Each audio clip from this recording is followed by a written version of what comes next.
दोस्तों नमस्कार।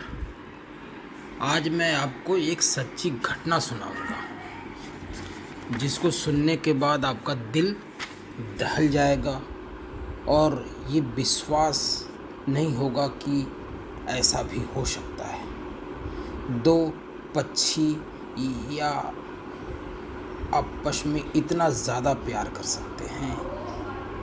तो 80 के दशक में आपने एक गाना सुना होगा, तोता मैना की कहानी तो पुरानी हो गई।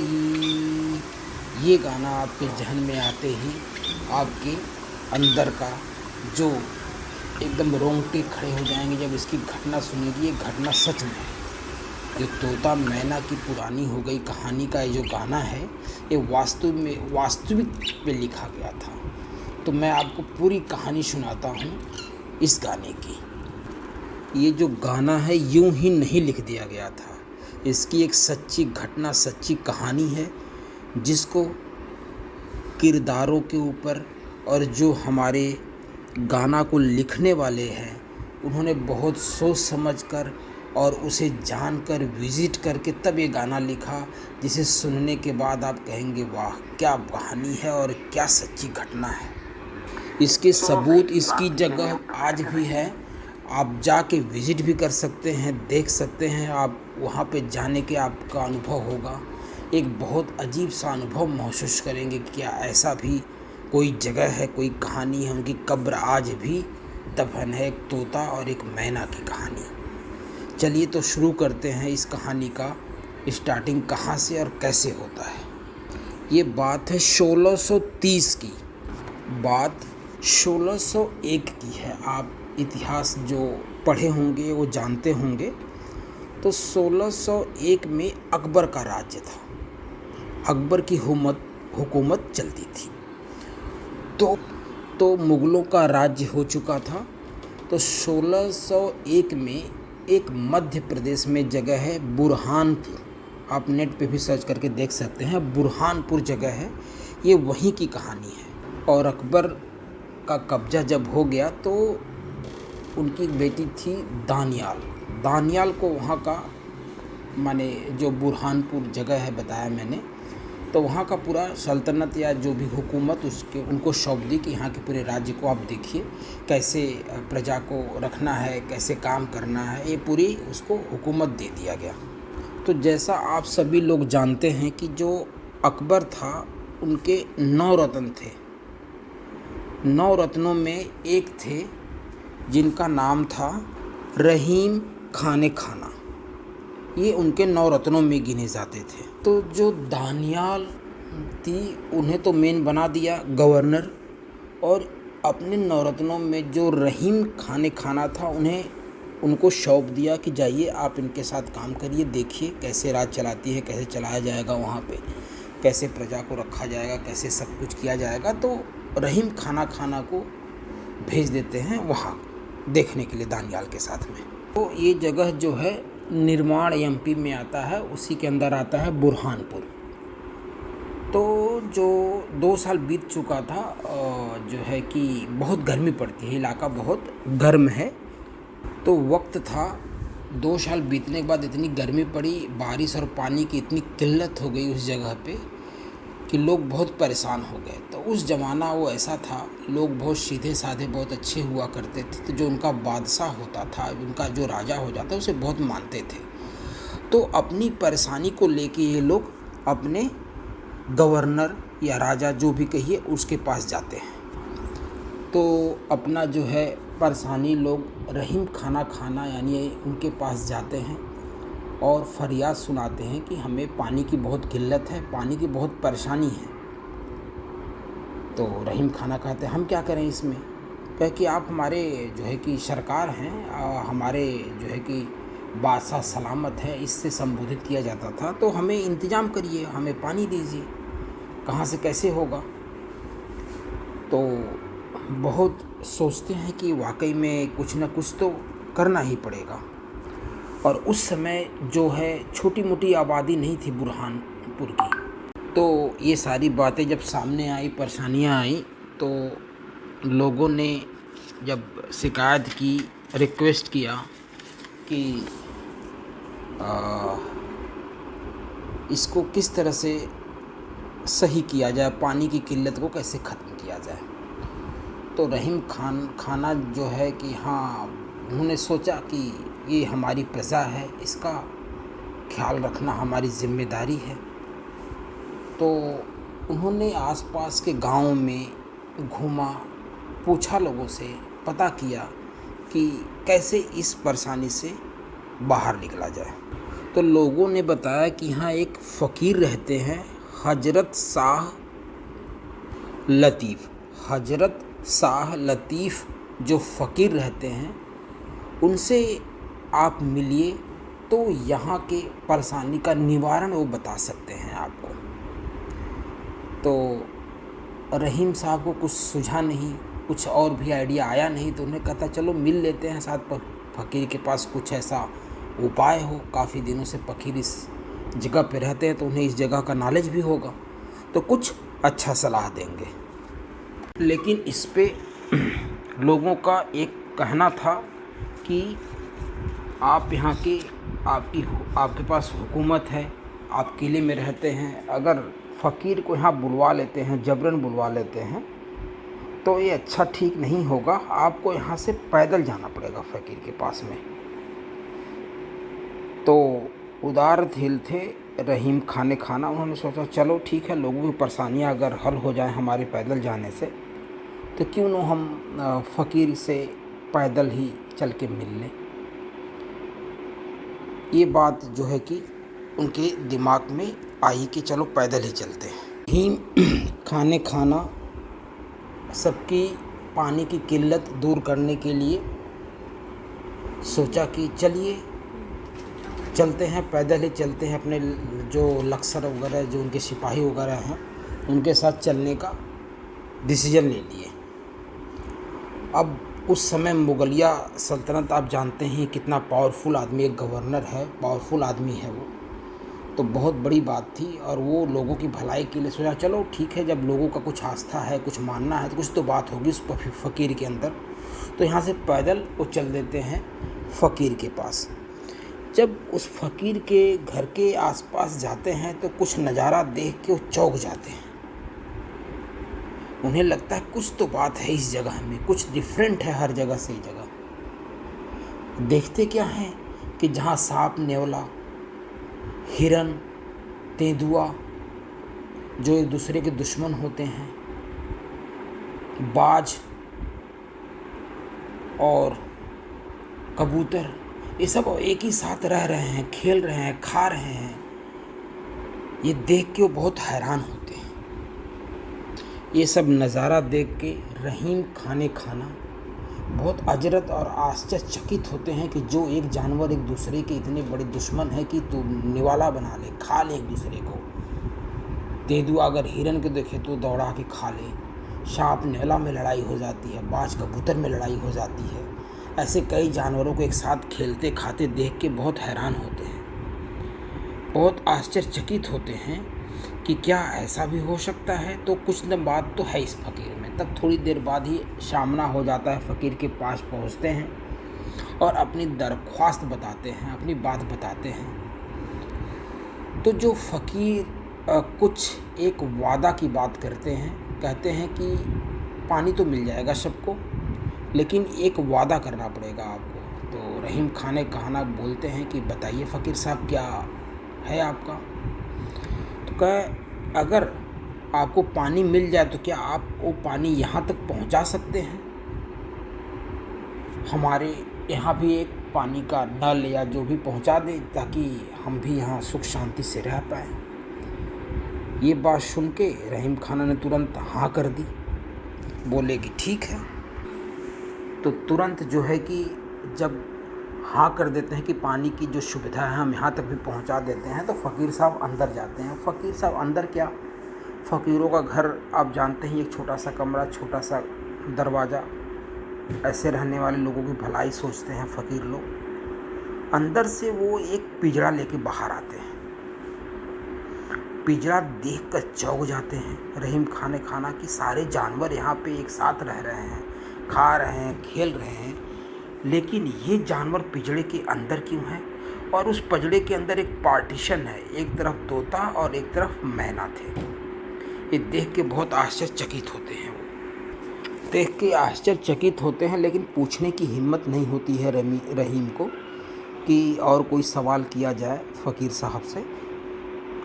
आश्चर्यचकित होते हैं। तो फिर इसके बाद जो है फ़कीर साहब कहते हैं कि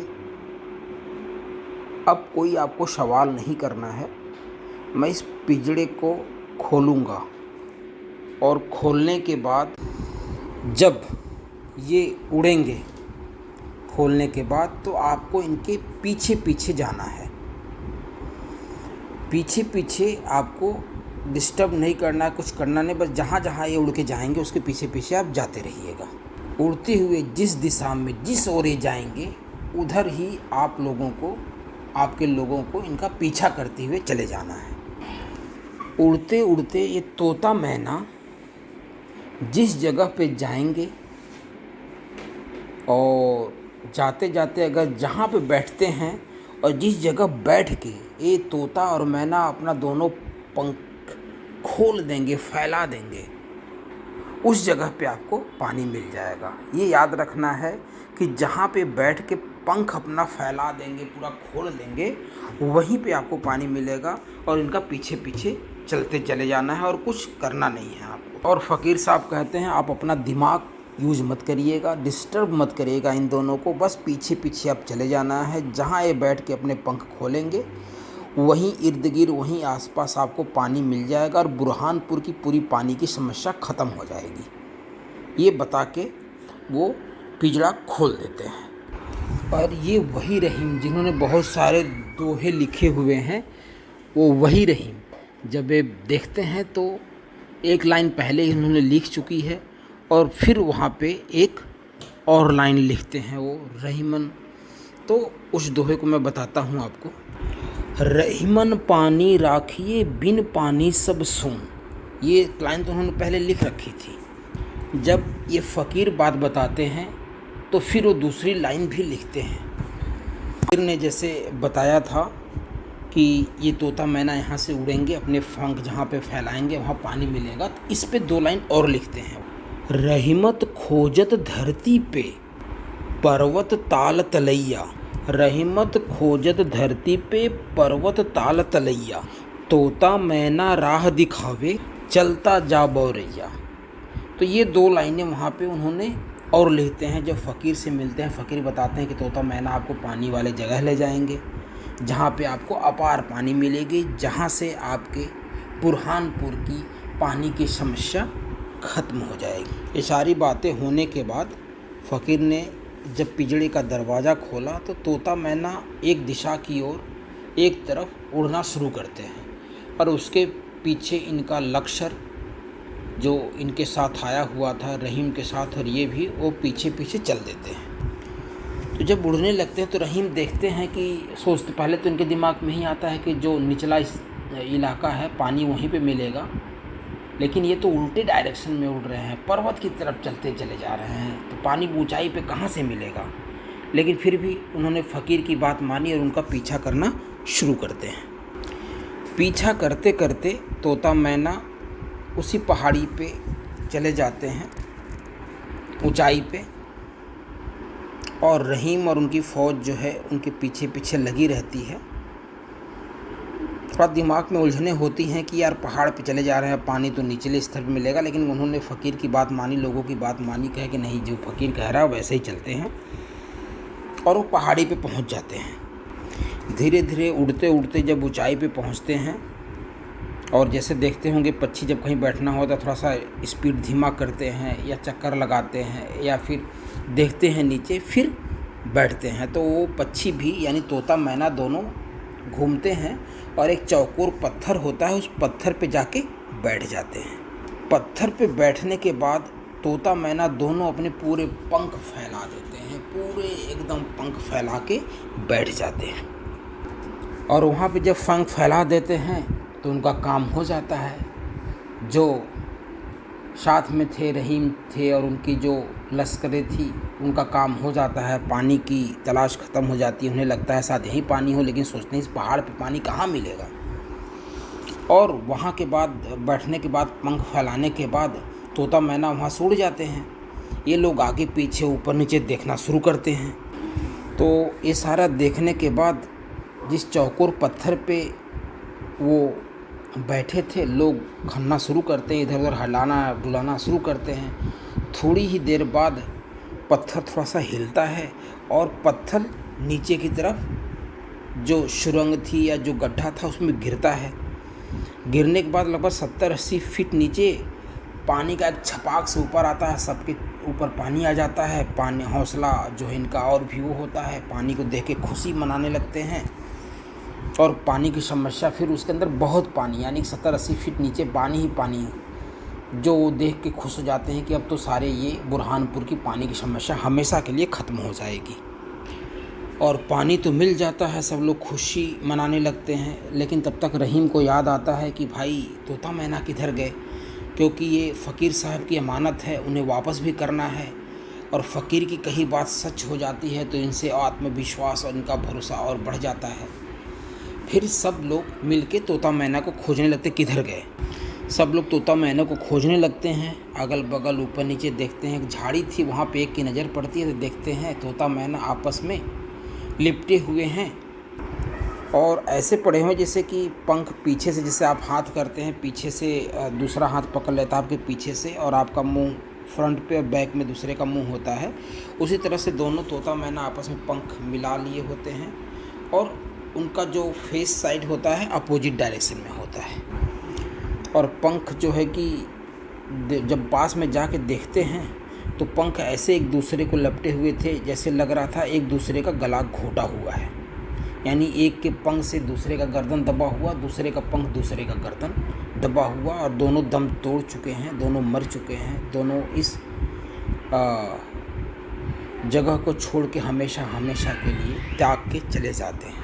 रहीम जी जब देखते हैं कि यार किसी की अमानत हम लेके आए, उसे सही सलामत वापस नहीं कर पाएंगे, थोड़ा सा दुख होता है। लेकिन देखते हैं तो ये पता चलता है कि इन्हें किसी ने मारा नहीं, इन्होंने आत्महत्या के लिए सुसाइड किया है, दूसरे का गला घोट कर सुसाइड कर लिया है।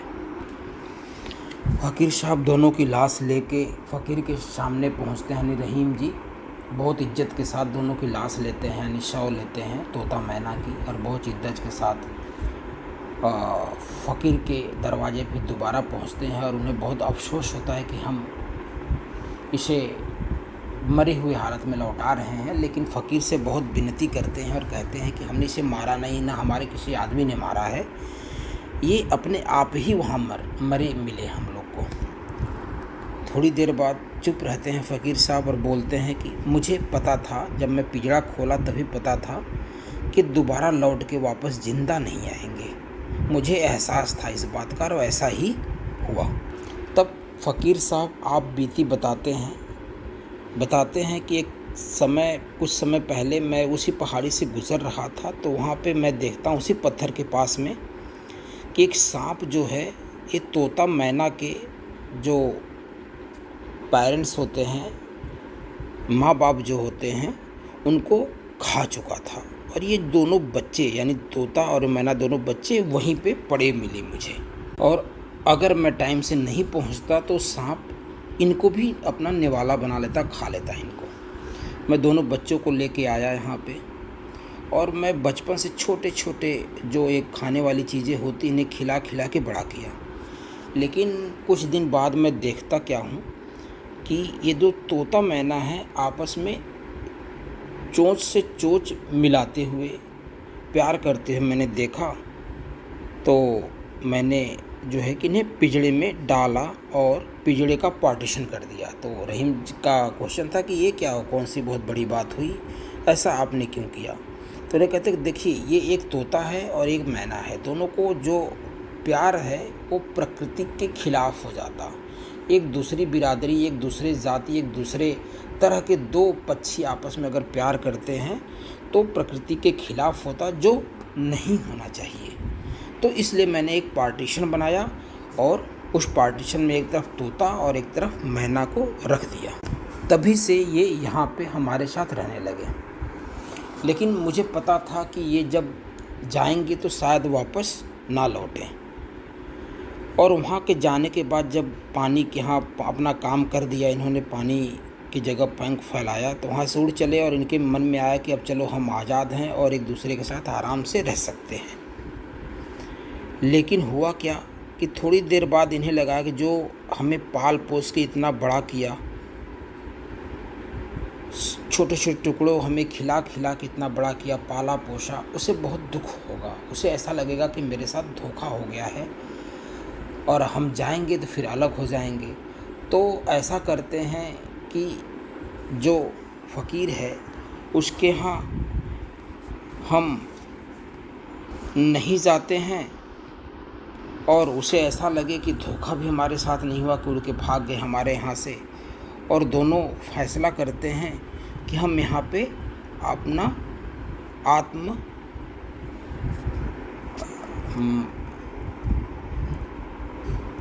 आत्महत्या कर लेंगे, सुसाइड कर लेंगे। उन्होंने फैसला किया एक दूसरे के साथ में मिलके।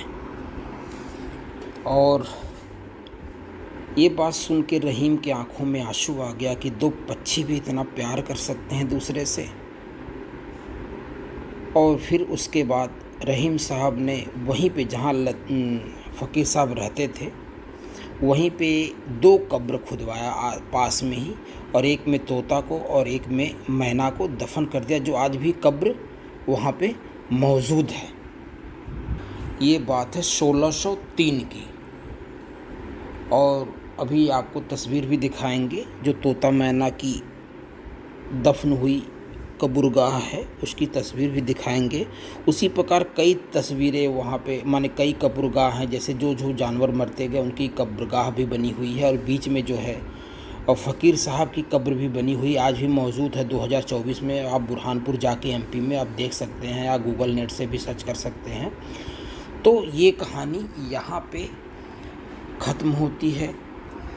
और सभी जानवरों के जो आपस में प्यार करते थे, फ़कीर साहब की कब्र बनी वहाँ पे मौजूद है। अभी बुरहानपुर में आप भी जा सकते हैं। और बहुत हिस्टोरिकल लोग, बहुत लोग जाके देखते हैं वहाँ पे, उनका भी देखभाल करने के लिए लोग वहाँ पे रहते हैं, जो पूरे कब्रगाह और उस जगह का रखवाली करते हैं। तो बहुत ये कहानी सुनने के बाद, जानने के बाद ऐसा लगा कि जैसे कि पूरा, माने कि हम इंसान आपस में कितना लड़ाई झगड़ा कर लेते हैं छोटे छोटे चीज़ों को लेके। और एक वो पंछी है, कितना सोचा, उस फ़कीर के पास नहीं गए तो सुसाइड कर लिया कि फ़कीर ऐसा लगेगा कि धोखा हो गया। तो बहुत बेहतरीन चीज़ें हैं इतिहास में, आप जानेंगे तो आपको ऐसा लगेगा कि जैसे सारा चीज़ हमारे आँखों के सामने हो रहा है और हम कितने अच्छे हैं कितने बुरे हैं इसका अंदाज़ा लगा सकते हैं। और आज का क्या टाइम आ गया है इससे भी आप अंदाज़ा लगा सकते हैं। तो प्यार मोहब्बत से रहिए, यही ज़िंदगी है, यही सही है। किसी के साथ गलत मत करिए, थोड़ा सा पैसेंस रखिए, बर्दाश्त करने की क्षमता रखिए। ओके, धन्यवाद। अगर कहानी अच्छी लगी तो ऐसे ही मैं और कहानी आपको सुनाऊंगा। कमेंट में ज़रूर लिखिएगा कि कैसी लगी ये कहानी आपको।